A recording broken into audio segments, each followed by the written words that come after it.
Hey guys, Apple Lee here, back with another video. I have here the iPad Pro 12.9 inch with iOS 10 Beta 6.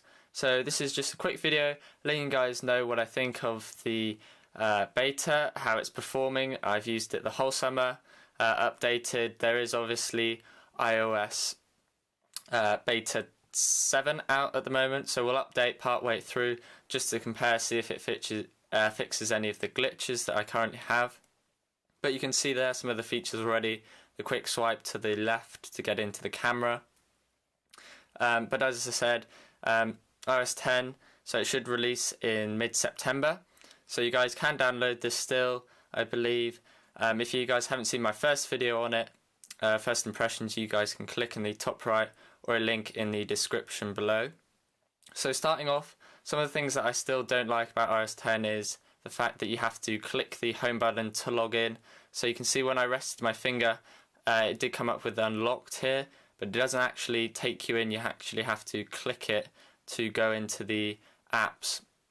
And then the second thing you can clearly see at the bottom here is the glitch with the dock. So you can see it does disappear after a while, and normally I've had it so that the dock, where it's normally sort of faded out here, will flicker on depending on the angle of the iPad, even without the keyboard connected. So I don't know whether that's being fixed in Beta 7. We'll see in a bit. But I do actually quite like the look of it without the faded out bottom here, just the whole wallpaper showing. It's actually quite a nice look, so maybe if Apple could do that in an update or make it a toggle in the settings. This page of widgets here, it's useful, it's nice to have, but it's not actually something I use very regularly, so I'll use it to check the date sometimes, but I won't actually go here to launch an app just because you never know whether it's going to be there, so it's just quicker and easier to know where your apps are and just go there. But it is nice now that since Beta 1, some apps like Eurosport here would cut off information halfway through. Amazon wouldn't actually do anything when you clicked it. So whether it's the new versions of the beta, or whether it's the app developers updating the apps, they now actually work in these widgets here, which is nice to see. So yeah, you can also here in the drop-down notification, you can now, so previously, sorry, in previous versions you had to swipe from up here to get across, but now you can just swipe across here. And then with the actual notifications, what would be nice is to have it like in Mail, where you can fully swipe across to clear or delete. Well, it's to delete, but just to clear it would be nice to sweep across. You have to stop and click the clear button. So that'd be nice to see. My favourite feature is the new split screen within the Safari app. So if you hold the button here and drag it down here, you can actually do split screen within the Safari app and have two different web pages open in the Safari app, and that's definitely the best thing, because that's what I miss about the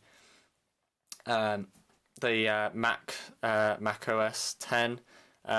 So this is nice to have split screen on the web pages, because before I had to use Chrome and Safari and do split apps to then just get two different web pages up, but you can now do that and you just drag it back across here and it takes you back full screen. So that's definitely the best feature. Otherwise, performance has been around the same. Launching things earlier in the year, some apps would glitch out, so back buttons would disappear, you couldn't go back. For example, YouTube, that was an issue, but now it seems to be fine. Battery life has got, I would say in Beta 6, it's slightly worse than normal, so you can drain the iPad Pro. As I said, this is a 12.9 inch model. You can drain it within a day now, so hopefully they'll fix that with the newer updates. They obviously have the final release of iOS 10, and then hopefully within the actual release to the public, not the beta format, it should be much better. But otherwise, it is very nice, iOS 10. Hopefully, iOS 11, I don't know whether with the new iPhones they'll release obviously it's the 10th anniversary next year. Hopefully it'll be a big overhaul of the software, but otherwise it's pretty nice. No real performance differences, but I will now just update to beta 7, see if it fixes the glitch down here. Otherwise, we'll just have to wait until the later updates. If you guys have any questions about iOS 10, do post them down below and I'll get back to you, and we'll just update it now to beta 7. Okay, so we've just finished installing beta 7 of iOS 10 and we can see it's pretty much the same. So let's go ahead and see what the Touch ID is like. So you can see there, I pressed it once and held my finger on the sensor and it logs straight in.